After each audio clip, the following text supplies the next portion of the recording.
Hola amigas y amigos, hoy vamos a tratar de un tema verdaderamente interesante e importante, que es la relación entre la cultura popular y el Estado. Esta relación es de conflicto porque el Estado está interesado en promover la culturación. La culturación es mucho más que la ignorancia. La culturación es una aniquilación de la esencia concreta humana con el fin de crear sujetos dóciles. Entonces va unida a estados anímicos como es el autoodio, una de las realidades psíquicas peores, porque lleva directamente a la destrucción y a la depresión y la vergüenza de sí. Y es un componente imprescindible del arte de dominar, del arte de gobernar, porque con el autoodio y la vergüenza de sí, el individuo se hace dócil porque no encuentra dentro de sí la consistencia, presencia y energía suficiente para luchar por la libertad. Así pues, el Estado promueve esta culturación, que es también ignorancia, desconocimiento, pero que va mucho más allá, porque presupone que aquellos saberes, conocimientos, criterios morales, categorías axiológicas que las clases populares han ido creando a lo largo de siglos, incluso de milenios, son aniquiladas por el Estado para imponer la falsa sabiduría estatal a través del mecanismo de la escuela, de la universidad y del adoctrinamiento de los medios de comunicación, sin olvidar a los materiales producidos por la casta pedantocrática tan funesta hoy en total y completa decadencia, por suerte. La pérdida de la propia cultura deja al individuo sin referencias, le deja confuso y pasivo, que es lo que el poder constituido necesita. Para ello, en los países occidentales, pues vivimos hoy en una avalancha de criticismo, de hipercriticismo. Las clases populares son constantemente presentadas como malas, negativas, destructivas, odiosas, dignas de ser manipuladas, de ser educadas, de ser castigadas. Hay toda una corriente de negatividad respecto al sujeto común y a las clases populares por los aparatos del Estado y también por una clase media que encuentra en todas estas actividades unos mecanismos para llenarse el bolsillo y conseguir empleos educativos y pseudoeducativos, sobre todo muy lucrativos. Veamos algunas de estas acusaciones que promueven el autoodio y la vergüenza de sí. El consumismo. No voy a entrar en la falsedad que hay aquí. Es curioso que los niños y las niñas de clase media, que son hiperconsumistas, son los que más atacan a las clases populares de consumistas. Solo os diré que el 25% de la población pues, está por debajo del nivel de subsistencia según los datos institucionales. Así pues, es difícil que esta gente se la pueda decir consumista. En segundo lugar está el ecocidio. Pero el Estado es el verdadero ecocida desde el siglo XVIII y XIX. Lo he explicado en mis libros tanto sobre medio ambiente, silvicultura y tal, que no lo voy a repetir. Luego está el imperialismo. Ahora resulta que todos los europeos blancos somos imperialistas, incluso los pueblos que hemos luchado denodadamente contra el imperialismo de nuestras clases mandantes. Entonces resulta que ya no es el Estado español, la corona de Castilla, la que ha sido imperialista, sino que ahora somos todos, cuando esto es absolutamente falso y lo he demostrado en otras ocasiones. Luego también la acusación de machismo, ¿no? Ahora todo el mundo es machista, olvidando que el machismo es un fenómeno jurídico político y un fenómeno adoctrinador. Es el Código Civil de 1889 promulgado por el Estado, exclusivamente por el Estado, un Estado masculino, pero también femenino, de las señoras de las clases altas, las que imponen las restricciones propias a la libertad de las mujeres, a la libertad política y civil, que es lo propio del patriarcado. Luego está el racismo. Es una horrible mentira, una espantosa mentira, cuando aquí el racismo ha sido promovido por las élites mandantes y no por las clases populares que simplemente defienden su cultura y creen que tienen que mantenerse en su cultura en las condiciones actuales tan difíciles de la inmigración. Luego está la homofobia y lo mismo de lo mismo. Resulta que todo el mundo es homófobo, todo el mundo menos el Estado, que es el que promovió las leyes homófobas. Yo he hecho investigaciones de campo y estas me han concluido que las clases populares, la gente muy modesta. Cuando el Estado perseguía a los homosexuales, las clases populares, la buena gente popular les defendía, les apoyaba, les encubría. Entonces ahora es el mundo al revés, los malos son el pueblo y los buenos es el Estado redentor, el Estado salvador, el Estado que nos protege y nos cuida. Ya sabéis, todas estas tonterías manipulativas que a quien se les dice pues le llega mucho dinero de encima. Entonces se ha creado un odio a lo popular que se convierte en autoodio con pérdida de la propia cultura. Para conquistar la libertad, el individuo común ha de confiar en su propia cultura, porque su propia cultura es la que le proporciona y suministra los saberes necesarios para desenvolverse en la vida. Tener fe en el pueblo, que es tener fe en sí mismo, en sus saberes y valores. Hay que combatir a los subculturadores y también hay que confiar en uno mismo como individuo. Esto es muy importante. Cuando tantos mensajes críticos, destructivos, que promueven la duda y la desconfianza sobre uno mismo, caen sobre el individuo común. ¿Cuántos mensajes? ¿Cuántos? 100 al día, 200 al día, 300 al día. Siempre eres malo, eres perverso, eres malo. Entonces resulta que el individuo se desmorona. Algunos individuos, otros no nos desmoronamos y no estamos dispuestos a que continúe esta manera tan terrible de triturar a la gente común simplemente por los asalariados al servicio del Estado, por los altos funcionarios al servicio del Estado que pagan a la gente para que haga estas cosas, ¿no? Aniquilar una cultura es genocidio cultural. Hay un genocidio étnico cuando se destruye a un pueblo, bien porque se le mata, bien porque se le prohíbe reproducirse, como hacen ahora con los pueblos europeos. Eso es genocidio étnico, pero ahora nos estamos refiriendo al genocidio cultural. Hay una cultura que se considera que es mala, que es perversa, que debe ser destruida porque es todo eso, lo que antes he dicho, ¿no? Toda esa serie de etiquetas denigrantes que provienen directamente de lo peor de la Iglesia. Por ejemplo, el otro día leía unos textos de reflexión sobre San Agustín, el santo este de Hipona, y es exactamente una copia de lo que San Agustín decía a finales del siglo IV y del siglo V. No hay nada nuevo bajo el sol y todas estas acusaciones son viejísimas. Son las mismas acusaciones que se hacían para defender la existencia de la Inquisición, lo que hicieron los malvados ilustrados para hacer todas sus tropelías y los perversos criminales y sanguinarios liberales y luego los fascistas de Franco. Siempre es lo mismo, solo cambia un poquito la forma.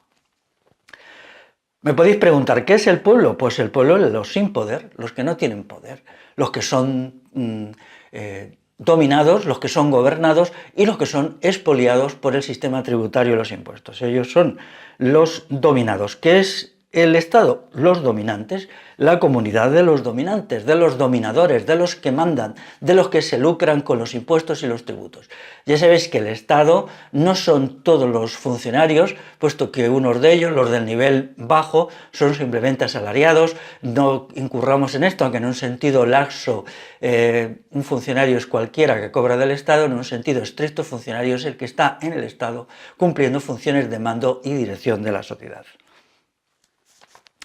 Los pueblos, para ser libres, tienen que recuperar su cultura, que el ente estatal les está expoliando, está destruyendo, para sustituirla por un batiburrillo horrible que se cocina en las escuelas, las universidades y el aparato adoctrinador.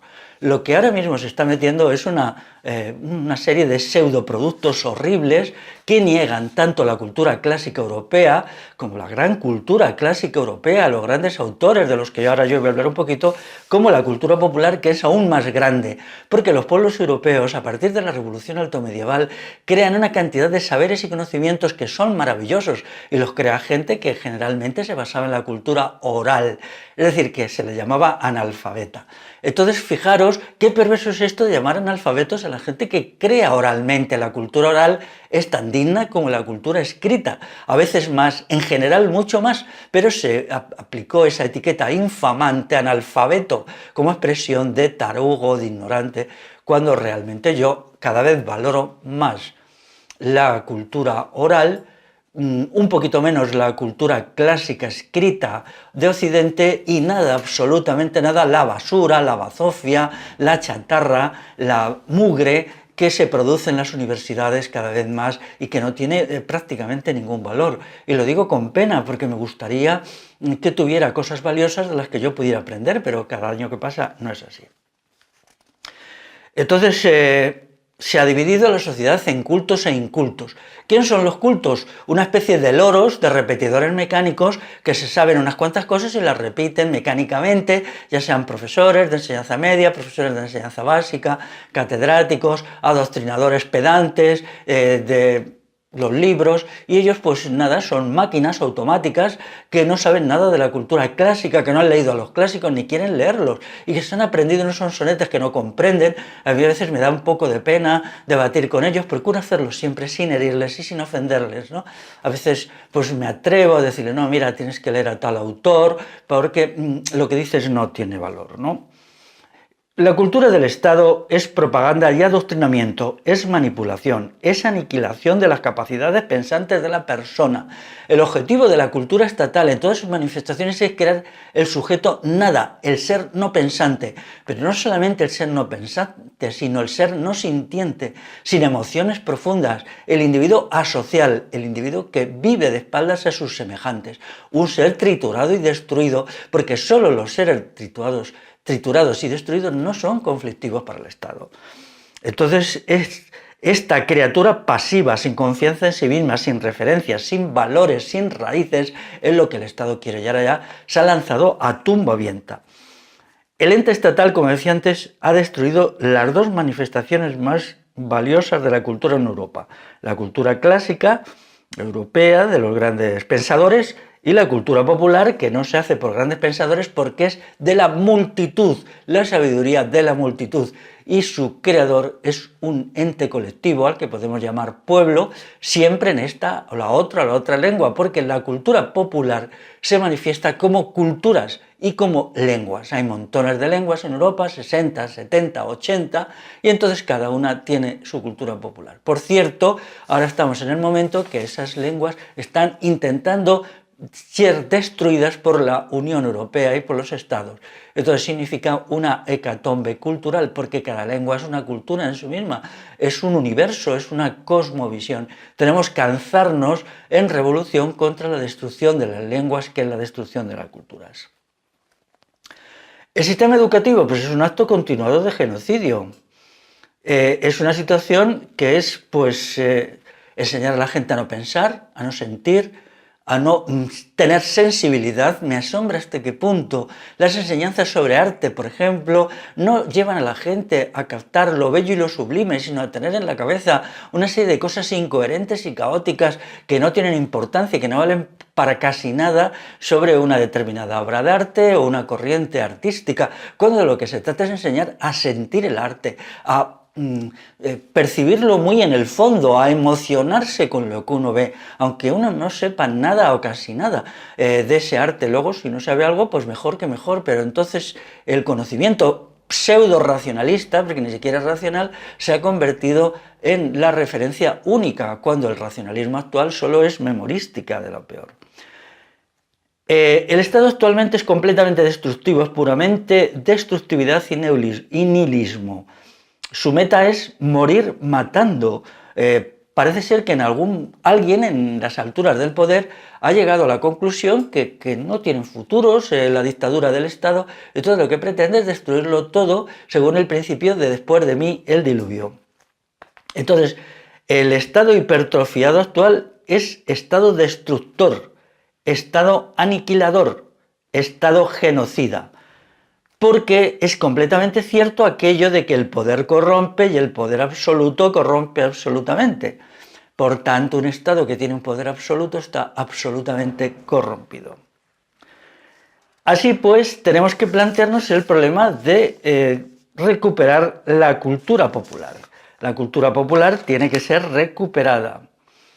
Tiene que ser absolutamente recuperada. Pero antes vamos a hablar de la aniquilación de la cultura clásica, que es uno de los peores crímenes horribles que están creando los Estados europeos y la Unión Europea.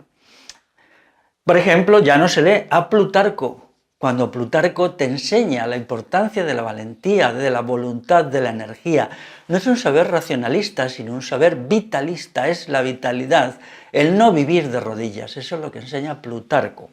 Ya no se lee, por ejemplo, a Cicerón en sus 3 discursos jurídicos, que nos arma mucho para comprender qué es el derecho, por supuesto el derecho del Estado, pero como contraposición podemos entender qué es el derecho popular, el derecho consuetudinario.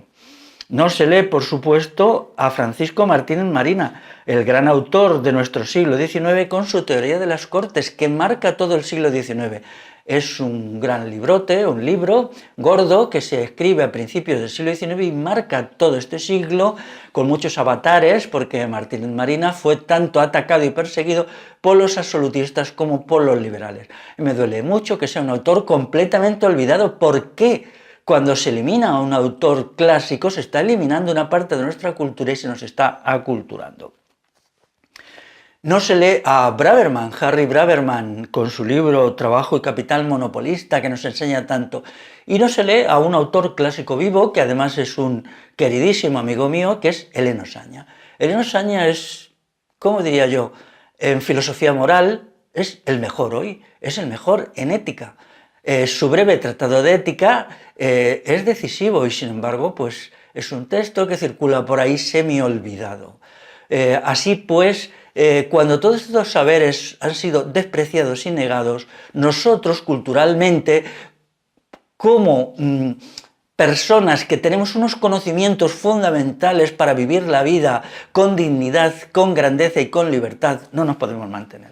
Pero no voy a ir más lejos, también me voy a citar a mí mismo, no porque quiera yo situarme como un clásico, pero mi libro, La democracia y el triunfo del Estado, pues se sitúa dentro del pensamiento clásico, tiene más de 700 referencias a autores clásicos, de tal manera que a partir de él dije hace años que señalaría que 100 obras de autores clásicos tienen que ser leídas para considerarse ellos una persona culta, no culta en el sentido pedante y necio que se tiene habitualmente, sino preparado para ser una persona de calidad.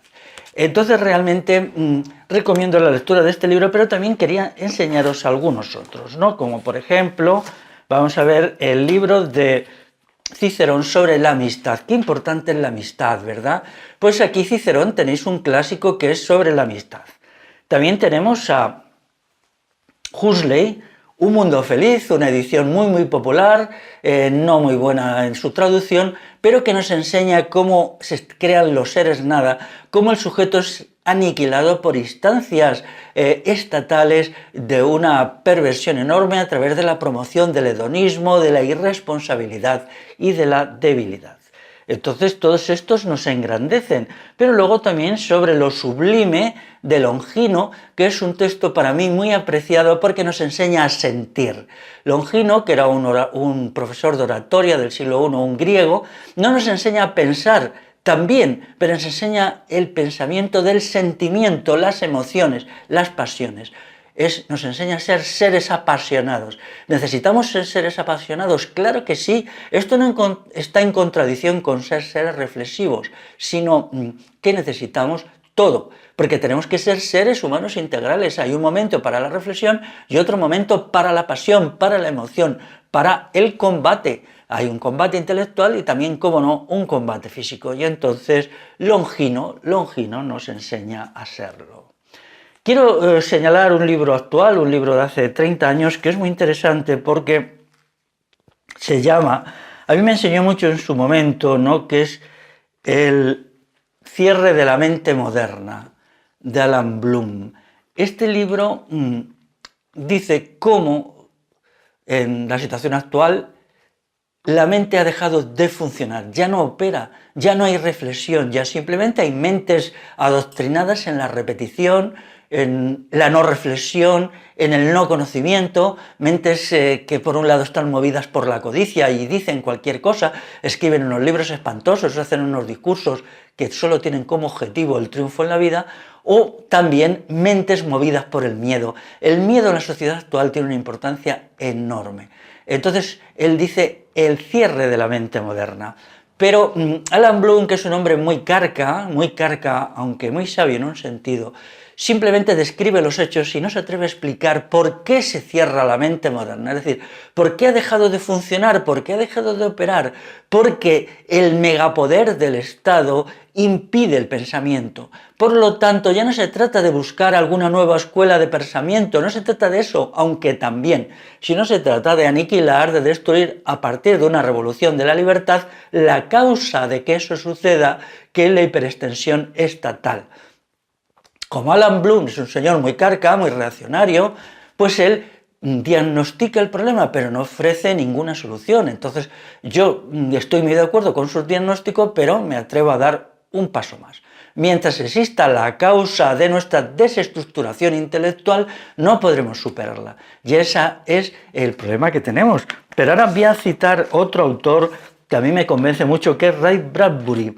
Ray Bradbury tiene un libro maravilloso que es Fahrenheit 451, que está escrito en 1953. Como sabéis, Fahrenheit 451 es la temperatura en grados Fahrenheit en el cual arde el papel. En esa época Bradbury se dio cuenta que la cultura clásica, el saber verdadero propio de Oriente, estaba siendo destruido, estaba siendo anulado. Entonces él escribió esto, que es una distopía, es una novela distópica que os recomiendo mucho, en la que él explica cómo esa sabiduría ya no se utiliza. Y entonces la presenta como si se estuviera quemando los libros, y había por ahí unos bomberos que en vez de apagar los incendios de los libros se dedicaban a incendiar bibliotecas. Pero en realidad Bradbury se basa en modelos del pasado. Ahora mismo la totalidad de la cultura occidental está siendo destruida, pero no porque esté siendo quemada, sino porque se está ejerciendo una presión tan tremenda sobre las mentes que primero creen que no la necesitan y segundo tienen miedo a usarla. Si alguien lee, por ejemplo, a Cicerón, entonces se asusta del rigor intelectual y sabe que no conviene citar a Cicerón porque va a ser mal mirado y no va a subir en el mundo académico. Si alguien cita a Martín Marina y su pasión por la libertad, una pasión por la libertad que no es exactamente la mía, porque yo no tengo por qué apoyar la totalidad de lo que dicen los clásicos, eso sería totalitario y absurdo, ¿no? A mí me parece bien que ellos me estimulan la mente en lo que dicen como positivo y en lo que no dicen, y también en lo que se equivocan, pero esa pasión por la libertad de don Francisco Martínez Marina hoy es subversiva, hoy es peligrosa. Luego, a ver, cuidado, que arruino mi carrera, que me quedo toda la vida ganando 2.500 euros por citar a Martínez Marina. Igual, con lo que pasa con el mundo feliz. El mundo feliz que antes he citado, pues sucede lo mismo, ¿no? Encontramos una situación en la cual, pues, realmente hay que tener mucho cuidado, porque si citamos al mundo feliz, podemos encontrarnos con que, salvo una versión muy banal de él, así muy folclórica, si vamos a lo profundo, ¿qué nos está explicando? Que se está construyendo seres subhumanos. Ahora, más que nunca, basta con leer los textos que se hacen del mundo académico, que realmente a veces uno se queda anonadado de decir, madre mía, ¿qué se está haciendo? Se está haciendo algo donde no hay nada más que codicia y miedo. Esos son los dos valores que mueven hoy la elaboración intelectual.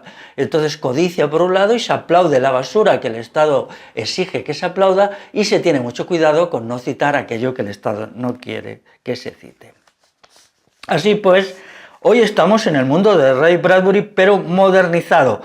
Fahrenheit 451, en los grados Fahrenheit a que arde el papel. Hoy se están quemando las bibliotecas. ¿Cómo? De la manera mejor, lo vuelvo a decir, la gente no necesita de la cultura clásica. Y sí la necesitamos. ¿Para qué la necesitamos? Pues entre otras cosas para crear la cultura popular. Yo cada vez menos creo en la cultura clásica, lo digo, yo ya me he lanzado a la cultura popular, a la que es elaborada por la gente de la calle, porque creo que es la única verdadera. Pero entiendo que esta cultura tiene muchas deficiencias, muchas limitaciones, y necesitamos, podemos decir, un coito fecundante con la cultura clásica, con todos estos autores que yo he citado, para conseguir una síntesis que elabore una cultura popular de nuevo tipo, porque la del pasado pues está casi acabada. Pero para eso hay que tener en cuenta algunas categorías. Primero, el pueblo es capaz de hacer cultura, no es simplemente un consumidor de cultura, no es simplemente alguien que se tenga que educar, como tanto pedante disecado dice por ahí, y nos viene a decir que es que el pueblo lo que tiene que hacer es culturizarse. No, autoculturizarse. Y todos estos pedantes disecados, a ver, Os voy a dar un consejo, señores y señoras pedantes, ¿por qué no leéis a los clásicos? ¿Por qué no os enteráis? ¿Por qué no ponéis vuestra mente en funcionamiento? ¿Por qué no dejáis de repetir y repetir lo que aprendisteis en la facultad y hacéis un poquito de pensamiento creativo? ¿Por qué no sois innovadores de alguna manera? A lo mejor los clásicos, algunos de estos que yo he citado, o algún centenar más, pues puede ser que os ayuden, ¿no? Tenemos que acabar también con el credencialismo. ¿Por qué la gente se extenúa en la universidad y vive allí tiempo y tiempo, no aprendiendo nada, destruyéndose como personas en todos los sentidos, en el intelectual, en el emocional, en el relacional y también en el físico? Porque el Estado impone a las empresas que tienen que contratar gente con unos títulos académicos, con unos másteres, etcétera, etcétera. Ahora sabemos, a partir de una serie de escándalos que se han ido destapando en los últimos años, que la universidad es una de las instituciones más corruptas. Uno puede comprar un título o un doctorado o alguna cosita así solo por dinero, te hacen doctor de lo que sea solo por dinero. Qué vergüenza, ¿verdad? Qué vergüenza. Pero esto ya se veía venir porque ya lleva en decadencia 50 años, cada vez más debilitada, cada vez más entontecida, cada vez peor, ¿no? Entonces hay que desmontar el sistema educativo y disolverlo. Ray Bradbury dijo una cosa muy interesante una vez en una entrevista. Al hablar mucho de la universidad y tal, Bradbury era muy refractario a la universidad y él dijo una frase más o menos así como la que voy a repetir, que era genial, genial. Dijo, pero vamos a ver, si tenemos bibliotecas, ¿para qué necesitamos la universidad? Basta con que la gente busque los autores verdaderamente importantes, los lea individualmente y en grupos de estudio, los reflexione a fondo y los aplique a los problemas de su existencia. Y ya está, no necesitamos la universidad para nada. La universidad se lleva muchísimo dinero y es lo único, una institución de poder, como puede ser el ejército, como puede ser la Guardia Civil, como puede ser la agencia tributaria, como puede ser los partidos de izquierda, que no son nada más que instituciones de poder y no nada que tenga que ver con el movimiento obrero. Entonces podemos vivir sin todo esto, ¿no? Entonces vamos a ver cómo hacemos para rescatar y recuperar la cultura popular. Recuperarla significa recrearla. Entonces nos encontramos que tiene que ser autoelaborada. Y todo lo tiene que hacer el pueblo, la gente común, la gente que va por la calle, todos y todas, sin pedantócratas, sin profesores funcionarios. Eso sí, claro, hay profesores que sufren mucho y que son gente magnífica y con ellos queremos contar. Hay también algunos intelectuales que están ahí al pie del cañón, pero tienen que comprender, tienen que tener la humildad suficiente para saber que el pueblo sabe y ellos saben menos. No porque el pueblo sea perfecto, que el pueblo es muy imperfecto. Ya digo que la cultura popular necesita coitar con la cultura erudita para tener, digamos, una criatura que sería la futura cultura popular. Diré una frase, el pueblo es creador de cultura, de saberes, de valores y también de instituciones como el Concejo Abierto, esa institución maravillosa. Lo diré otra vez, el pueblo es creador de cultura, ¿vale? Creador de saberes, ¿de acuerdo? Creador de valores, ¿no es cierto? Creador de instituciones. Al pueblo no se le educa, esto es vergonzoso. El pueblo simplemente es vos populi, vos dei, como se decía antiguamente, la voz del pueblo, la voz de Dios. ¿Por qué tenéis que cambiar la conciencia popular? En los defectos, lo que hay que hacer es lo que tenga el pueblo, que tiene muchos y tiene muchas cosas equivocadas, pues lo que hay que proponer es un debate respetuoso para que en ese proceso de conocimiento con libertad para todas las partes el pueblo se vaya autoeducando en ese debate y en ese análisis experiencial de su propia experiencia. Pero ¿quién te da a ti la autoridad para que te pongas arriba en un púlpito y te dediques a sermonear a la gente popular, a la que tratas como si fueran basura y como si fueran esclavos? ¿Qué es la mentalidad que tú, amiga o amigo pedante, tienes en la cabeza? No, eso está muy mal, eso es totalitario, eso es fascista. Tienes que bajarte de este sitio tan alto donde te has subido y aprender de la gente normal, respetarla, quererla, apreciarla, entender que es la verdadera sabiduría. Quiero también decir a la gente joven que hay que tener mucho cuidado con vivir de vídeos, aunque esto se está grabando, pero necesitamos leer. A mí me gustaría que la gente joven pues leyera, sin ir más lejos, El cierre de la mente moderna de Lamblum, leyera también, como no, mi libro La democracia y el triunfo del Estado, como no, y luego pues también en la lista de autores que hay al final de este libro pues encontrar a aquellos que les pueden ser más útiles y le dedicar un tiempo a la reflexión y a la meditación. Porque los vídeos son pedestres, son ramplones y ofrecen un enfoque muy limitado en los análisis y meta. Hay que leer y la juventud tiene que formarse. ¿Cultura popular en qué? ¿Cuáles son aquellas cuestiones que la cultura popular nos puede ser decisiva? 17 asuntos. Voy a citar 17 asuntos, porque son los 17 asuntos en los cuales el Estado se ha interferido, ha anulado la cultura popular y nos coloca su basura académica y chatarra mental. Vamos a ver, en primer lugar, la sabiduría política popular. La libertad política frente a la tiranía estatal significa recuperar toda esa ciencia política que hay ahí en las juntas vecinales, en los concejos abiertos, en todo lo que significa este entramado de instituciones relacionales, de cómo una sociedad se puede gobernar de abajo arriba sin acudir ni a los sistemas fascistas ni tampoco a los sistemas parlamentaristas representativos que no son democráticos. El pueblo es democrático, el Estado es totalitario y a veces incluso es fascista. Entonces aquí hay una sabiduría que hay que recuperar y yo creo, me cabe la satisfacción de haber hecho un poquito por recuperarla y la conocer.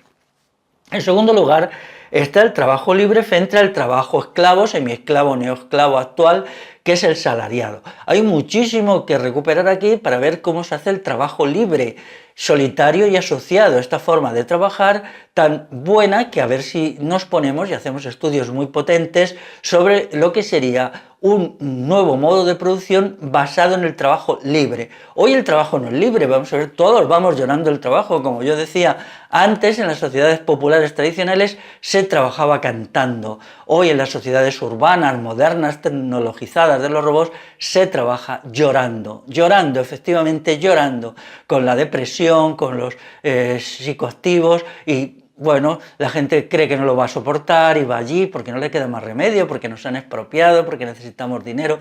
Este trabajo forzado, este trabajo neoesclavo tiene que trabajar, tiene que acabar. En tercer lugar, el pueblo tiene muchísimo que aportar a la vida relacional, afectuosa y convivencial, frente al sistema actual en la cual lo que domina es el odio y el conflicto interpersonal. El pueblo puede aportar relación, afectuosidad, tranquilidad, serenidad. El pueblo, digo, no el populacho. El populacho es el pueblo manipulado por el Estado, la plebe.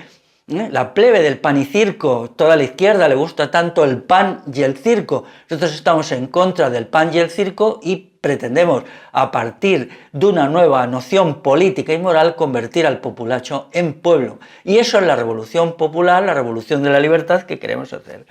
En cuarto lugar, el Estado nos impone el derecho del Estado, que no es más que derecho romano, un refrito actualizado, pero nosotros queremos derecho consuetudinario, y ese es el derecho popular, el que crea la gente, el que crea la sabiduría popular a partir de lo que es justo y lo que es injusto, lo que está bien y lo que está mal, porque lo justo y lo injusto es lo que mueve la idea del derecho. Entonces nosotros tenemos que recuperar el derecho popular en contra del derecho del Estado, que eso no significa que ciertos elementos del derecho del Estado, como lo que he citado antes de Cicerón, sus tres célebres discursos políticos o su libro sobre las leyes, pues están muy bien, yo los he leído con mucho aprovechamiento y estoy seguro que vosotras y vosotros podéis hacerlo igual.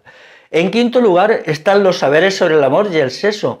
Mi libro Erótica creadora de vida es aquí en este asunto pues de una utilidad grande porque desarrolla la interpretación sobre la erótica popular. Hay una erótica popular muy importante que es, bueno, es un espacio enorme que se tardaría muchos años en sacar a la luz, pero poco a poco lo iremos sacando. Entonces, todos estos saberes populares sobre el amor, lo libidinal y el sexo lo tenemos que sacar a la luz.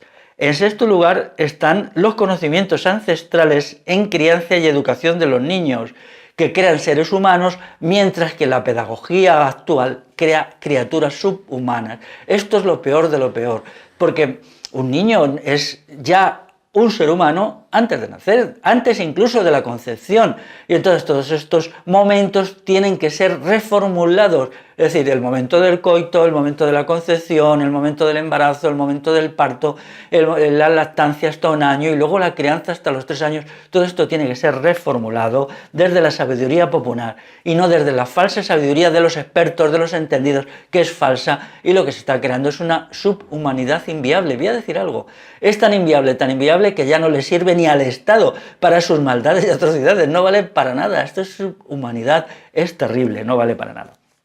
En séptimo lugar, tenemos la agricultura, silvicultura y conocimientos sobre plantas silvestres propias de la cultura popular, que es maravillosa, que está muy perdida, pero algo se puede aprovechar. Luego está, en octavo lugar, la medicina popular contra la medicina alopática, una medicina de la sabiduría, de la autocuración, del conocer cómo es el cuerpo humano a través de lo experiencial y no a través de lo que dice el Ministerio de Sanidad, esa instancia atroz que tiene que desaparecer, porque lo que viene a decir es que la salud de la gente es propiedad del Estado. Eso es monstruoso, eso es totalitario, eso es peor que fascista.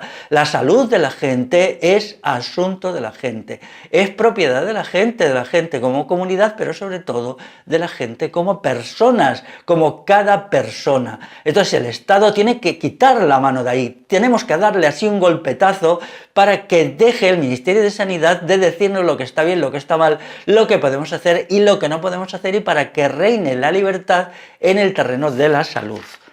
Luego tenemos el 9, la ética popular. Os diré algo, la única gente ética que yo conozco ahora es gente popular, muy popular. En mi viaje por allá y por allá encuentro gente que tiene un nivel cultural muy bajo en el sentido de lo que se conoce de máster, títulos y demás, morralla y basura, pero tampoco leen a los clásicos de la cultura occidental, y sin embargo de ellos aprendo muchísimo de la ética, muchísimo de los valores, muchísimo de lo que es el bien y es el mal, y ellos lo demuestran además en actos y en sus vidas, demuestran que tienen valores valores éticos y valores axiológicos fundamentales. Por lo tanto, vamos a crear una ética popular que sería una ética de la libertad, que es muy interesante, pero claro, al mismo tiempo, si leemos a Leno Sañas, su breve tratado de ética, y vemos los vídeos en que en uno de ellos, también quiero decirlo, ya aparezco como entrevistador a Leno, pues entonces podemos encontrar esta síntesis magnífica de lo popular y lo oculto. En lugar número 10 nos encontramos con la arquitectura popular. Qué feas son las ciudades hechas por los profesionales, qué feos son los barrios todos iguales, todos despersonalizados, todos anónimos, todos horribles. La arquitectura sin arquitectos es la verdadera arquitectura popular. Es hermosa, es bonita, es funcional. ¿Y quién hacía esas casas? Pues quien, el vecino, con sus vecinos, los que querían, y tenían sus propios criterios y resultaban cosas realmente maravillosas. Tenemos que volver a la arquitectura popular, a la arquitectura sin arquitectos, aquello que hace la gente, no solamente en el campo, sino en las ciudades, y acabar con este desenfreno que nos está creando un tipo de casas disfuncionales, horribles, cada vez más pobres de materiales y de configuración, y al mismo tiempo que nos atrapan toda la vida y nos obligan a estar pagando ahí desde que tenemos 30 años hasta que tenemos 130, ¿no? O más o menos, ¿no? Entonces luego en el lugar número 11 tenemos la alimentación y la cocina popular. Hoy qué cantidad de enfermedades hay por culpa de toda esta alimentación, no solo por la alimentación basura, sino por toda esta gente que con muchas ideas pedantes y extravagantes sobre dietas, y hay todo un bateburrillo de dietas, yo que sé, 80, 90 dietas que atentan al sentido común, y luego la gente que las hace, al cabo de un tiempo te dice, pues yo hice esa dieta y me fue súper mal, pues entonces, joder, no seas irresponsable, pruébate a ti mismo, por lo menos 5 años de prueba, y el principio de precaución aplicado a las dietas. Pero claro, es muy bonito y queda muy bien y muy chulo, y a veces se gana mucho dinero vendiendo dietas por ahí que luego la gente ingenua las sigue y te destrozan por dentro. No sigáis dietas, seguid la cultura popular, la manera popular de comer, y si seguís alguna dieta con mucha precaución, mucho distanciamiento, y la gente que os diga esa dieta, decirle, a ver, 5 años, tendrían que ser 10, pero bueno, vamos a dejarlos en 5, a ver cómo les va. Luego tenemos el lenguaje popular. Antes decía, ¿qué se le ha ocurrido a la Unión Europea y además instancias totalitarias y monstruosas que tenemos sobre nuestras cabezas para destruir la cultura popular? Destruir los idiomas. Destruir los idiomas. Solo va a quedar la parla esa absurda que se han inventado y totalitaria que es el inglés neolengua. Todas las demás lenguas esperan destruirlas en 30 años. También el castellano, también el castellano. Sí, pseudopatriotas españoles quieren destruir el castellano está ya súper destruido, muy destruido. Pseudopatriotas, vosotros sois los patriotas del dinero, los patriotas del poder. No os interesa vuestra lengua y nuestra cultura, y la prueba que no estáis haciendo nada por defenderla, salvo gorgoritos y palabrería. Yo sí estoy dispuesto a partirme el pecho por mi lengua y por todas las lenguas de Europa, por todas las 60 o 70, porque cada lengua es una cultura, es una cosmovisión, y Europa tiene que ser la Europa de todas las culturas, Europa de todas las lenguas, Europa de todos los pueblos, y no esta cosa horripilante y monstruosa y fascista que es la Europa de la Unión Europea. Ya ahí nos vamos a dar la batalla con esta gente que no es nada más que una herencia de la Europa, de los nazis. Ahora Alemania, la Alemania de la Angela Merkel, pues ha continuado el proyecto nazi totalitario de la conquista de Europa. Por suerte, Hitler fracasó, pero por desgracia ahora Alemania está triunfando. Por lo tanto, atención, cada cual su lengua y todos la de todos. Vamos a crear un frente para la defensa de las culturas, de los idiomas y las lenguas europeas. En tercer lugar está la fiesta popular. La fiesta tiene que ser fiesta del pueblo, no fiesta del Estado, no fiesta de los negociantes, toda esta cosa horrible que no se puede soportar porque es tan aburrida, está basada en el principio de la insociabilidad y en la guerra de todos contra todos, y no puede funcionar porque la alegría mayor de una persona es la otra persona, las otras personas. Ahí está nuestra alegría, y eso es así de una manera innata y no puede ser evitado. Entonces, cuando el conflicto triunfa en una sociedad, no queda más remedio que el alcohol y las drogas, no queda más remedio. Todo lo que hoy se hace de fiesta, de entretenimiento, de diversión, es aburridísimo, insoportable, destructivo, atenta contra la naturaleza humana. Hay que hacer todo un tratado sobre la fiesta, que se llamaría la fiesta popular, y reformular la totalidad de la idea de fiesta para volver, pero en las condiciones del siglo XXI, ¿a qué? Pues a la fiesta popular, ni más ni menos, a la fiesta popular. Luego está, en el punto número 14, hay que volver a recuperar los saberes sobre la milicia popular. La milicia, o sea, el uso de sistemas de armas no es algo que lo pueda dominar un cuerpo especializado. No. Ya dijo Jefferson, que no es ningún revolucionario, que donde hay un ejército profesional no hay libertad. Eso es una verdad enorme que yo cito aquí, mi libro que está tomado de Thomas Jefferson, y Thomas Jefferson fue uno de los redactores de la Declaración de Independencia de Estados Unidos y uno de los que participó en la elaboración de la Constitución. Dijo, donde hay un ejército profesional, la libertad del pueblo desaparece, y eso es una verdad total y rotunda. Por lo tanto, necesitamos una milicia popular que cumple los objetivos de defender el derecho constitucional, defender el orden público y la paz social. Y eso lo tiene que hacer el pueblo en armas. Y tenemos que hacer un gran debate sobre esto y recuperar que en nuestro país es muy rica la experiencia sobre milicias populares y combate popular desde el tiempo de los celtíberos hasta ahora. 2500 años tenemos de cultura popular del combate con armas, y tenemos que volver a aprender esto para que defensa de la democracia y de la participación popular se haga también a través de un sistema de milicias y no de ejércitos profesionales como los que hay ahora. En 15 lugar tenemos la tecnología popular. La tecnología puede ser horrible, como la actual tecnología estatal, pero también existe una tecnología popular y una creatividad popular que crea elementos, sistemas, muchos procedimientos para hacer las cosas mejor, para hacerlos cada vez mejor. Entonces, para eso el pueblo tiene que ser libre y tiene que ser creativo, y también tiene que tener los instrumentos materiales, los recursos económicos y técnicos para poder hacer creatividad. Y tenemos que llegar al siglo XXI y desarrollar una inmensa creatividad popular de toda esta gente joven que le gusta la tecnología. Tienen que pensar en términos de tecnología popular, no de tecnología para la dominación, de tecnología del dominio. El número 16, tenemos que volver a recuperar las nociones de comercio, feria e intercambio popular.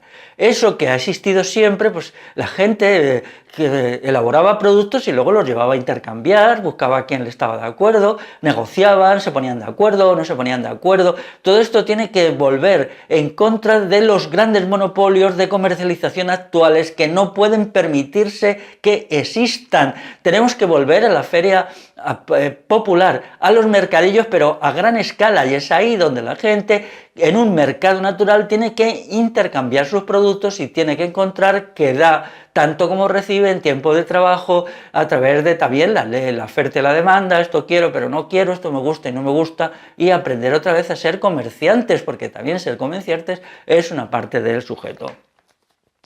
Y en el punto número 17 último tenemos que crear una economía popular, un nuevo modo de producción que se llame libre y popular, nada más, libre y popular, y que sea muy al contrario de todos estos aparatos de, de producción, pseudoproducción, como lo llamamos, que son asombrosamente inefectivos. Yo le decía en el capítulo de esta serie dedicados a la economía que son asombrosamente inefectivos.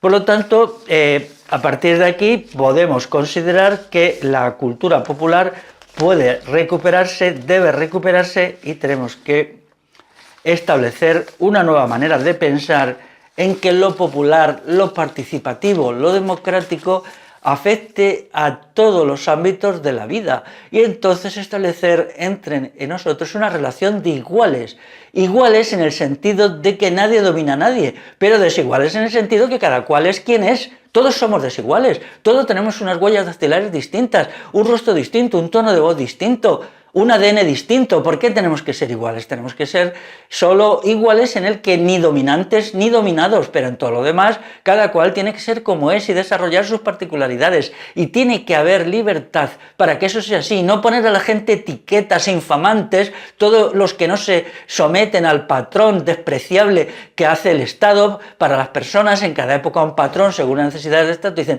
el individuo tiene que ser así. Y entonces, fuera de ahí, ¿qué? ¿Y los que no son así, qué? Pues no puede ser. Cada cual es como es y tenemos que respetar la diversidad individual, la infinita diversidad intelectual, y saber estar unidos y hermanados a pesar de esa diversidad y sobre todo con esa diversidad. Muy bien, pues hemos acabado este capítulo, esta arenga, como decía, perdón por la palabrita, y ya pues nos quedan todavía 3 más para acabar toda esta serie sobre el Estado y lo popular, la libertad y el Estado. Hasta luego, amigas y amigas.